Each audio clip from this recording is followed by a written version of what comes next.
السلام علیکم دوستو، ایک دن ہمارے دوست کے باپ بتا رہے تھے ایک جگہ طلاق کا معاملہ پیش آ رہا تھا۔ محفل میں موجود اکثر لوگ روک رہے تھے کہ ایسا مت کریے، طلاق بہت برا معاملہ ہے، مگر لڑکی کے بھائی اپنی ضد پر قائم تھا کہ ہم ہر صورت میں طلاق لے کر رہیں گے۔ اتنی میں ایک بزرگ اس محفل کا حصہ بنے اور معاملہ کی چان بین کی۔ طلاق لینے کی وجوہات لڑکی والوں سے دریافت کی تو لڑکی کے بھائیوں نے جواب دیا کہ لڑکی کا کاروبار الگ نہیں ہے اور جوائنٹ فیملی ہے۔ بزرگ نے پوچھا کہ اس کے علاوہ اور کوئی وجہ؟ جواب ملا کہ نہیں، اور کوئی وجہ نہیں ہے۔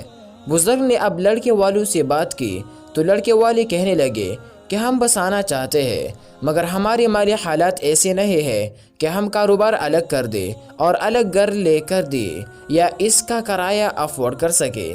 بزرگ نے لڑکی کے بھائیوں سے کہا کہ میں ذمہ داری لیتا ہوں، لڑکی کا کاروبار بھی الگ کروا دیتا ہوں اور الگ گھر بھی لے دیتا ہوں، اور اس گھر کا کرایہ بھی میں ادا کرتا رہوں گا جب تک لڑکا اس قابل نہیں ہو جاتا۔ مگر خدا را طلاق مت لیے، یہ بہت برا معاملہ ہے اور اللہ تعالیٰ کو سخت ناپسند ہے۔ اگر میری بات پر یقین نہیں تو مجھ سے اسٹامپ پیپر پر لکھوا لیے۔ سب کچھ میں لڑکے سے ہر ماہ قسط کی صورت میں اپنی رقم وصول کر لوں گا، کاروبار بھی الگ ہوگا اور گھر بھی، لیکن میں خود بھی بیٹیوں والا ہوں اور مجھے طلاق کے نام سے بھی خوف آتا ہے۔ لیکن اس سب کے باوجود دوسروں لڑکی کے بھائی اپنی ضد پر اڑا رہا اور بالآخر طلاق ہو گئی۔